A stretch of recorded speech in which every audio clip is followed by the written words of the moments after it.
Dear aspirant, मैं Mahesh severe coaching के platform में फिर से आपका स्वागत करता हूं। जैसा कि मैंने अपने पिछले वीडियो में ये कोशिश की थी कि आप एमपीपीएससी के मेंस और प्री के बारे में एक समझ विकसित करें, लेकिन साथियों आज का मेरा जो वीडियो है ये मुख्य रूप से ऐसे एस्पिरेंट्स के लिए है जो प्री मेंस निकालने के बाद अपने साक्षात्कार के नंबरों में कमी के कारण अच्छे पद नहीं ले पाते या फिर सिलेक्शन नहीं ले पाते हैं।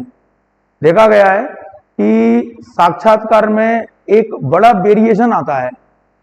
हम साक्षात्कार के नंबरों को अगर काउंट करेंगे तो ज़्यादा दूर नहीं जाते हैं। हम 2024 के वर्तमान रिजल्ट को भी देखें तो 2024 का जो वर्तमान रिजल्ट है उस रिजल्ट में लगभग 60 नंबर से लेके 151 नंबर तक का हमें वेरिएशन दिखता है।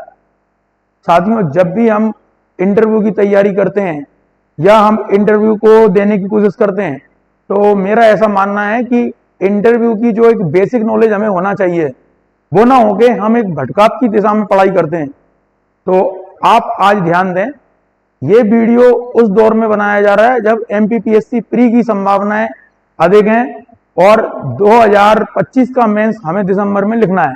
लेकिन मेरा ऐसा मानना है कि एक वीडियो मेरे उन एस्पिरेंट भाई बहनों के लिए जो इंटरव्यू के नंबरों को लेकर परेशान होते हैं, जिनके मन में इंटरव्यू को लेकर शंकाएं हैं, जो इंटरव्यू की सही परिभाषा नहीं समझ पाते और इंटरव्यू को लेके कई मौके देके अपनी एक्चुअल पर्सनैलिटी का भी कुछ इस दिशा में डाइवर्ट कर देते हैं कि जो सामान्य नंबर भी उनके आने होते हैं वो नंबर भी कभी कभी नहीं आ पाते। आप कुछ चैनल हैं हमारे जो पॉडकास्ट चैनलों में दिव्यांशु सेवरे का इंटरव्यू है, आप उनको देख सकते हैं। उस चैनलों के माध्यम से आपको मिलेगा, जैसे कि सुमित इनसाइट में उन्होंने अपने इंटरव्यू का जिक्र करा है या उन्होंने एक डेली नॉलेज ट्रैक में अपने इंटरव्यू का जिक्र करा है। हम कोशिश करेंगे कि उन इंटरव्यू की क्लिप्स भी आप तक पहुंचा सकें ताकि आप फर्स्ट रैंक होल्डर के अपने इंटरव्यू के अनुभव को समझ सकें। 2 महीने तक विशेष रूप से हमने इन्हीं इंटरव्यू पे कोशिश करी तो उसका एक परिणाम हमको सकारात्मक मिला। हमारे संस्थान से जुड़े हुए छात्रों के इंटरव्यू में न केवल अच्छे नंबर आए बल्कि उन्होंने टॉप रैंक भी प्राप्त किए। तो हम आज इस इंटरव्यू की प्रक्रिया को बारी बारी से शुरू करते हैं, तो आप ध्यान दें और अगर आपको ये वीडियो पसंद आए तो ऐसे एस्पिरेंट तक पहुंचाने की जरूर कोशिश करें जो साक्षात्कार के नंबरों की वजह से परेशान है। तो ध्यान दें आप, सबसे पहले एमपीपीएससी के इंटरव्यू के भावों को सरल भाषा में समझने की हमें जरूरत है।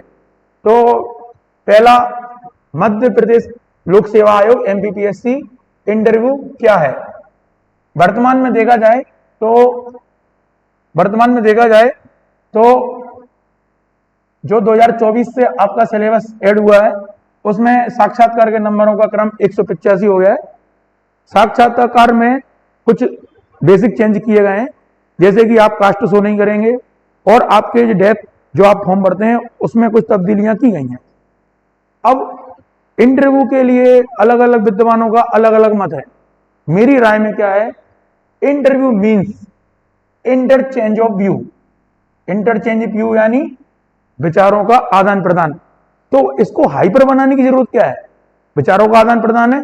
हम किसी भी व्यक्ति से बात करते हैं, जिस फ्री माइंड से हम व्यक्ति से बात करते हैं वो फ्री माइंड ही हमारा एक साक्षात्कार होता है।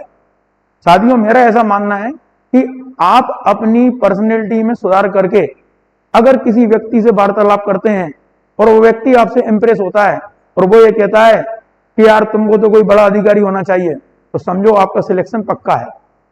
दूसरी चीज, व्यक्ति जो भी एस्पिरेंट होता है वो पर्सनैलिटी का गलत अर्थ निकालता है।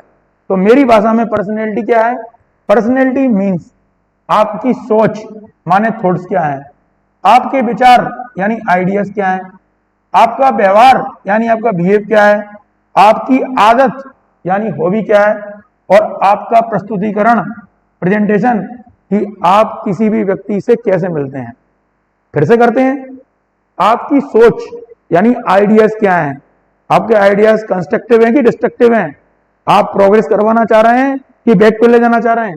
दूसरा, आपके विचार थॉट्स किस टाइप के हैं, पॉजिटिव की नेगेटिव, आपका व्यवहार कैसा है, मिलनसार है, अंतर्मुखी है, बहिर्मुखी है, आपकी आदतें कैसी हैं, हॉबीज जो आपके व्यक्तित्व का परिचय देती हैं, और साथ में प्रेजेंटेशन, आप किसी भी बात को कैसे प्रेजेंट करते हैं। वैसे साथियों, आपके व्यक्तित्व के लिए कई सारे कंपोनेंट हो सकते हैं, आगे चल के मैं आपके सारे कंपोनेंट पर डिस्कशन करूंगा, लेकिन आज का वीडियो संक्षेप में साक्षात्कार को समझाने की मेरी एक छोटी सी कोशिश है। अगर किसी व्यक्ति की पर्सनैलिटी पर बन जाएंगे तो वो या तो इंट्रोवर्ट मिलेगी यानी अंतर्मुखी मिलेगी, या एक्सट्रोवर्ट मिलेगी बाहरमुखी मिलेगी। ये एक महत्वपूर्ण आयाम होता है। हम किसी भी चीज का चयन करते हैं तो वो हमारे व्यक्तित्व से मैच खाना चाहिए। अगर कोई चीज हमारे व्यक्तित्व से मैच नहीं खा रही तो जिंदगी बड़ी बेकार हो जाती है। हम जिस पोस्ट के लायक ही नहीं है और वो पोस्ट हमें मिल जाए तो हमारी जिंदगी में पूरा समय उस पोस्ट के साथ संघर्ष करते निकलेगा और हम आनंद की अनुभूति नहीं कर पाएंगे। तो इसका मतलब ये पर्सनैलिटी का ये गुण है, ये किसी व्यक्ति को पहचानना जरूरी है कि आप अंतर्मुखी है या बाहरमुखी है। नेक्स्ट, जब कभी भी पर्सनैलिटी टेस्ट होता है जो कि हमारे इंटरव्यू का हिस्सा होता है, तो क्या है ये और मध्य प्रदेश पीएससी इसको किस नजरिए से लेता है, तो ध्यान देना, पर्सनैलिटी टेस्ट कोई नॉलेज टेस्ट नहीं है। आपकी नॉलेज का टेस्ट प्री में और मेंस में कर लिया गया है। जो भी व्यक्ति मेंस निकालता है, आयोग की एक सामान्य समझ है, तो व्यक्ति थोड़ा सा होशियार या समझदारी होगा। अब आगे उसका व्यक्तित्व परीक्षण करना है। अब व्यक्तित्व परीक्षण को आपने अगर सामान्य ज्ञान का एक टेस्ट मान लिया तो यह आपकी सबसे बड़ी भूल होगी। तो हमारा मकसद है कि सामान्य ज्ञान की समझ को ही पर्सनैलिटी टेस्ट मानना गलती है, बल्कि यह एक साइकोलॉजिकल टेस्ट यानी मनोवैज्ञानिक मूल्यांकन है, यह कोई ज्ञान का परीक्षण नहीं है। तो आपके लिए पहली स्टेप मैंने ये समझाने की कोशिश करी कि वास्तव में interview means interchange of view क्या होता है। अब इस क्रम को हम आगे बढ़ाते हैं कि लोक सेवा आयोग का नजरिया आपके बारे में क्या है और लोक सेवा आयोग के सदस्यों के बारे में आपको क्या समझना चाहिए। ध्यान दें, एमपीपीएससी साक्षात्कार के लिए स्पेशल। अब एमपीपीएससी साक्षात्कार के लिए स्पेशल मैंने ये बोला कि हमारा पूरा जीवन पीएससी में निकला है। लगभग 15-16 साल मुझे पीएससी का अध्ययन कराते हुए हो गया है, और कुछ 6 से 7 साल पहले मैंने इसकी स्टडी चालू करी थी। सिविल सर्विस में चाहे यूपीएससी हो चाहे पीएससी हो, दोनों के लिए ठीक ठाक सा मेरा जो सामान्य अध्ययन होना चाहिए, और जो मैंने अभी इन्हें जीवन में लगभग 9 इंटरव्यू दिए हैं उसका जो सार निकला है वो मैं आपके सामने प्रस्तुत कर रहा हूं। पहली चीज जो लोग ध्यान नहीं देते हैं, ध्यान देना चालू करें। नंबर 1, हमें एमपीपीएससी के सदस्यों और उनके नजरिए के प्रति हमारा जो पूर्वाग्रह होता है उससे हमें बाहर आना चाहिए। सबसे पहली बात, सदस्य और अध्यक्ष के बारे में कोई भी पूर्वाग्रह यानी पहले से सोच डेवलप ना करें। ऐसा देखा गया है, कोई किसी आयोग के सदस्य की कास्ट पे चला जाता है, कोई किसी आयोग की डिग्रियों के ऊपर चला जाता है, कोई कहता है कि आयोग का ये वाला बोर्ड अच्छे नंबर देता है, ये वाला बोर्ड अच्छे नंबर नहीं देता है। मेरा नजरिया यह है कि आप अगर ये सत्य भी हो तो आपको इस सोच से बाहर निकल के ये मानना चाहिए कि आपने प्री मेंस निकाला है तो आप साक्षात्कार के लिए एलिजिबल पर्सन है, और आपको उस पर अपने व्यक्तित्व के हिसाब से काम करना चाहिए, ना कि बोर्ड और आयोग के बारे में अनर्गल जानकारियां लेके उसके हिसाब से परेशान होना चाहिए। समझ में आ गया। दूसरी चीज है कि भाई जब हमारा इंटरव्यू आता है तो हम सभी चीजों को जानने की कोशिश करते हैं। अरे कुछ चीजों के बारे में अनजान भी बने रहो। कभी कभी कोई चीज का प्रेजेंटेशन अकस्मात ऐसा होता है जिससे आयोग इंप्रेस हो जाता है, तो आपका दूसरा पक्ष बनता है कि व्यक्ति विद्वान नहीं है, वो सभी चीजों की जानकारी नहीं ले सकता है, इसलिए ज्यादा जानकारी लेकर अपने स्ट्रेस को ना बढ़ाएं। एक मुस्कुराता चेहरा, एक पॉजिटिविटी आपके इंटरव्यू का 80% नंबर दिलवाने की गारंटी है। और वहीं पे आप कोई स्ट्रेस लेके चले जाएं, कोई तनाव लेके चले जाएं, कोई घबराहट लेके चले जाएं, सोचो आपका क्या होगा। नेक्स्ट, हमेशा दिक्कत यह आती है कि साक्षात्कार को हम एक विशेष प्रक्रिया मान लेते हैं। अरे साहब, जो आपका व्यक्तित्व है उसमें हम थोड़ा सा संशोधन कर सकते हैं, व्यक्तित्व बदल तो नहीं सकते। तो इसलिए मेरी तीसरी आपसे बात है कि आप साक्षात्कार के बारे में एक नजरिया और सुधारें। आपका साक्षात्कार एक सामान्य प्रक्रिया है, सिंपल प्रोसेस, ना कि कोई स्पेशल चीज है। जैसे आपने प्री को फेस किया तैयारी करके, जैसे आपने मेंस को फेस करा, उससे भी कम श्रम, बस थोड़ा सा क्या है, बौद्धिक एक्सरसाइज है, आपके साक्षात्कार के लिए अनिवार्य है। नेक्स्ट आपके लिए कि हम क्या करते हैं, जैसे इंटरव्यू में जाते हैं और हम बहुत सारे लोगों से सलाह लेना चालू कर देते हैं अब बहुत सारे लोगों से सलाह लेंगे तो हर आदमी का नजरिया अलग है। कोई आपसे कहेगा कि आप हंसते ज्यादा हो, कोई आपसे कहेगा आप गंभीर ज्यादा रहते हो, कोई आपसे कहेगा कि आप हंसते हो गंभीर दोनों अलग हटके आप व्यक्तित्व भी नहीं रखते हो। इससे क्या होगा, हम कंफ्यूज होंगे। देवांशु शिवरे के आप इंटरव्यू को देखिए, उन्होंने क्या नजरिया अपना प्रस्तुत करा। ठीक है, क्या है, जो व्यक्ति जो लेके आया है ना वो उसके साथ रहेगा, उसमें थोड़ा सा संशोधन हम कर सकते हैं। ठीक है, जो डिलीवरी प्रॉब्लम होती है उनको सुधारा जा सकता है, आयोग के नजरिए के हिसाब से कुछ चीजों को उनके अनुकूल बनाया जा सकता है। तो मेरा आपके लिए तीसरा संदेश है कि आप ज्यादा लोगों से सलाह ना लें, बल्कि आप जिनको विशेष समझते हैं ऐसे 4-5 लोगों से आप साक्षात्कार की चर्चा करें, वो आपके लिए लाभदायक होगी। नेक्स्ट, जब भी व्यक्ति का इंटरव्यू कॉल होता है तो उसे समझ में नहीं आता मैं क्या पढ़ूं। कुछ कोचिंग ऐसी होती हैं लगातार इनकी क्लासेस लेती हैं, 6-6 घंटे की पढ़ाई करवाती हैं, पूरा मेंस का सिलेबस पढ़ाने लगती हैं, फ्री के फैक्ट रटवाने लगती हैं और पता नहीं कौन कौन सी मोटिवेशनल वीडियो बनाने लगते हैं। ऐसा कुछ नहीं है। आप इंटरव्यू के दौरान खुद को जितना फ्री रखेंगे उतना ही आप खुश रहेंगे। हाँ, ऐसा हो सकता है कि आप नए लोगों से मिलें, नए लोगों से मिलेंगे, लोग आपसे मिलके ये आप अपना खुद का एक टेस्ट ले सकते हैं कि मेरे व्यक्तित्व के बारे में लोगों का नजरिया कैसा है, लेकिन उसको दिमाग पे हावी नहीं करना है। अगर अपने को विशेष कमी दिख रही है तो उस पर ध्यान दो, ज्यादा कमियों को मत ढूंढो। नेक्स्ट क्या है, ये इंटरव्यू के लिए एक विशेष बात है, जब भी आपका इंटरव्यू कॉल होता है आपको थोड़ा सा फ्री टाइम मिले तो आप क्या करें, नए थॉट लाएं, यानी किसी विद्वान के लिटरेचर पढ़ रहे हो, किसी विचारक की जीवनी पढ़ रहे हो, किसी व्यक्ति के संघर्षों को पढ़ रहे हो, यानी एक जीवन जिए जिसमें आपके नए विचार आए, नई सोच विकसित करें। आपका किसी भी बात के लिए क्या नजरिया है, अगर आपका किसी बात के लिए सामान्य नजरिया है तो आपको साक्षात्कार के दौरान बोर्ड क्यों आप में इंटरेस्ट लेगा, लेकिन आपकी सोच कोई प्रोग्रेस मिले, कोई एक नया आइडिया मिले, तो इस टाइप का आप विचार विकसित करें। और एक मेरी बहुत इंपॉर्टेंट चीज है कि दिनचर्या में सुधार करें। आज की डेट में हम लोग क्या है कि अपने रूटीन से बड़े परेशान हैं। ठीक है, सोने के टाइम पे हम जाग रहे हैं और जागने के टाइम पे हम सो रहे हैं। हेल्थ इशू के लिए हम इतने सब कॉन्शियस नहीं रह गए हैं जितना कि हम पहले हमारे लोग रहते थे। तो आप दिनचर्या में सुधार करें, थोड़ा सा आप अपने लिए समय दें, वो कुछ ना हो सके तो सुबह की घूमने की आप प्रक्रिया चालू करें, साथ में आप थोड़ा सा मेडिटेशन करें, थोड़ा सा ध्यान करें, अध्यात्म में रुचि है तो थोड़ा सा पूजन पाठ भी करें, लेकिन लंबी पूजा पाठ नहीं, केवल मन की शांति के लिए पूजा जो आपकी अंदर की शक्ति को बढ़ाने का काम करती है। तो उस समय क्या करें, आप दिनचर्या को थोड़ा संतुलित करें। अगली चीज है कि आपको कमियां तो ढूंढना है, लेकिन ऐसी नहीं कि कोई बैठे बैठे आपकी जबरदस्ती कमियां निकाल दे। आपको निकालना है आपकी स्पेसिफिक कमियां। स्पेसिफिक कमियां का मतलब, मान लीजिए कोई जल्दी बोलता है, कोई स्लो बोलता है, किसी का साउंड कम है, तो इनकी प्रैक्टिस हम कर सकते हैं।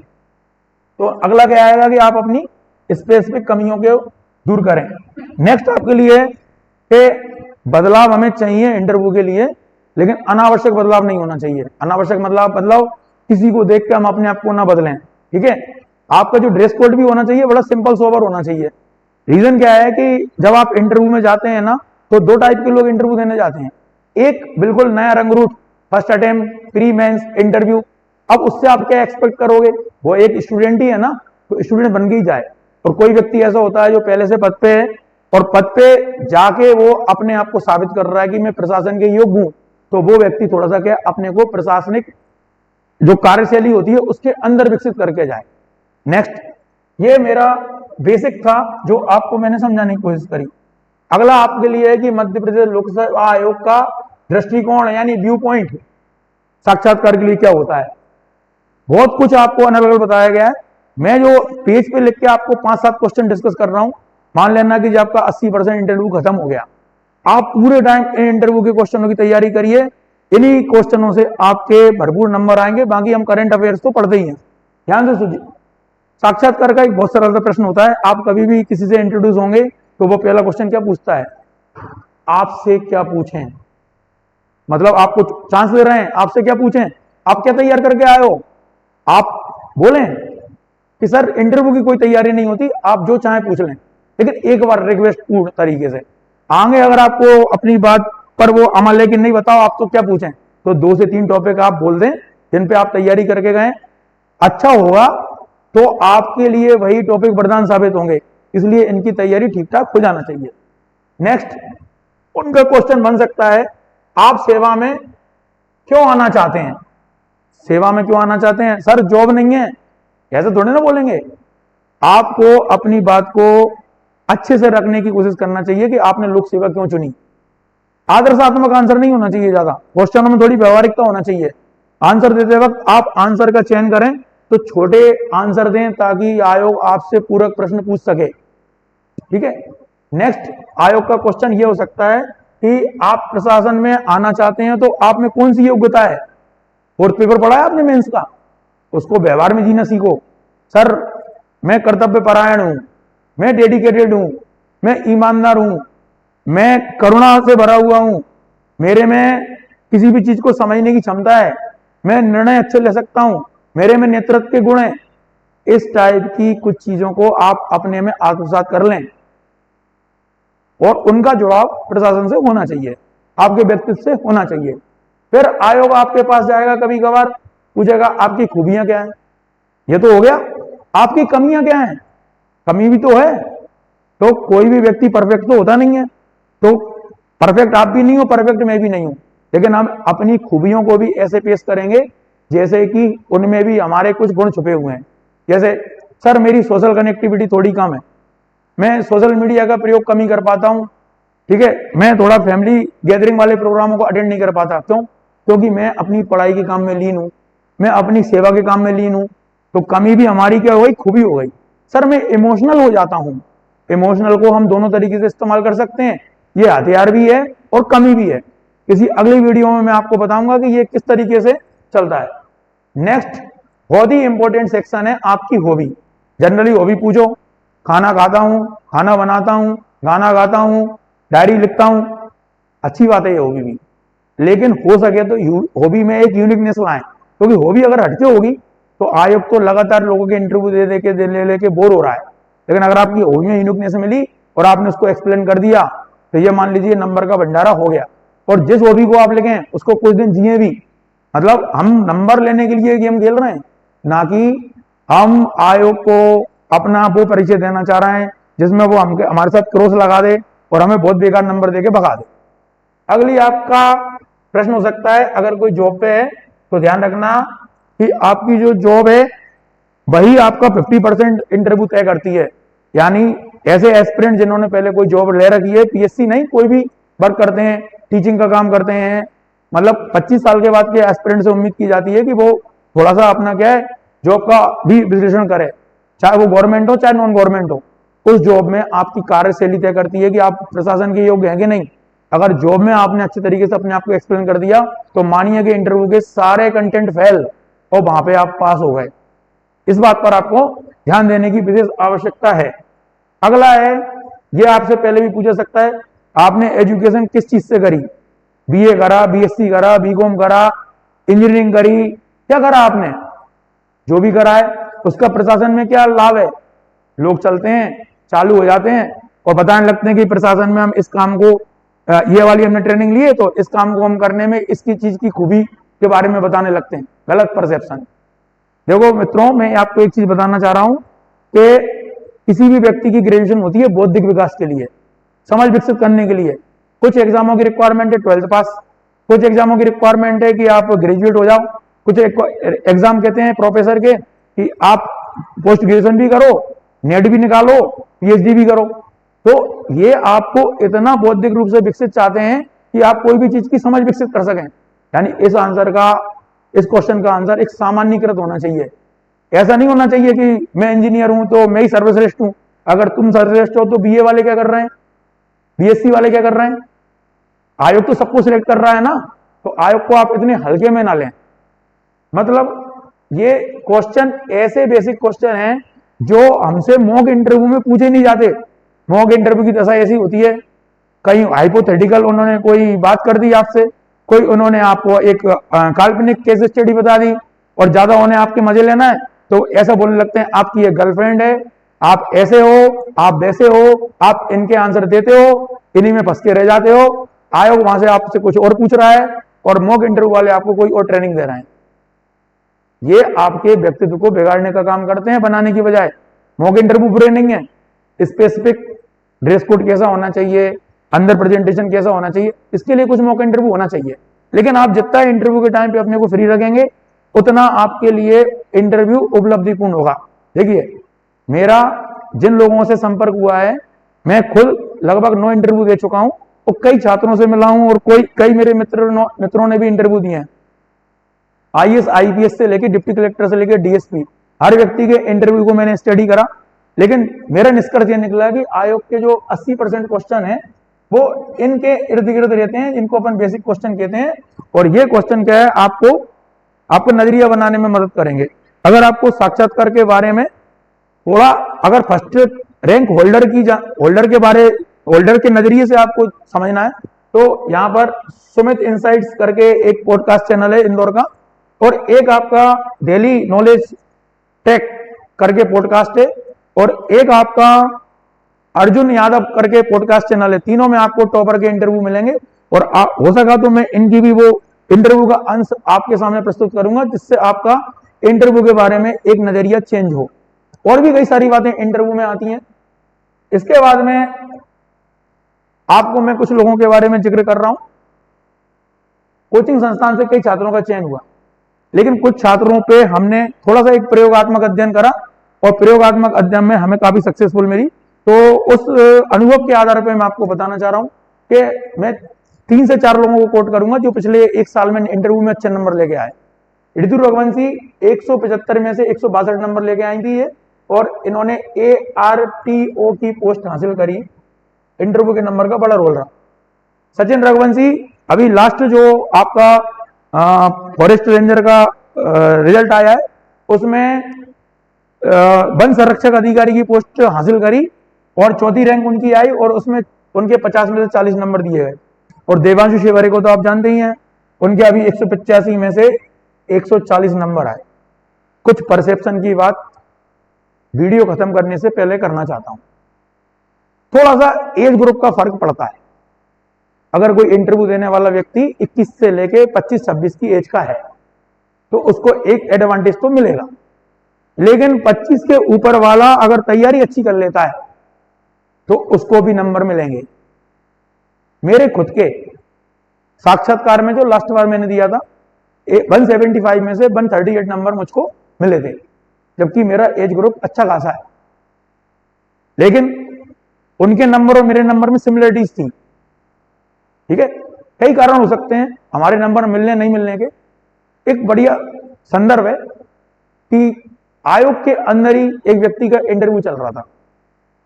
ज्यादा कुछ वो करके नहीं आया था, ग्रामीण पृष्ठभूमि का था, और ज्यादा अच्छे पर्सनैलिटी से भी वो अपने इंटरव्यू को दे नहीं पा रहा था।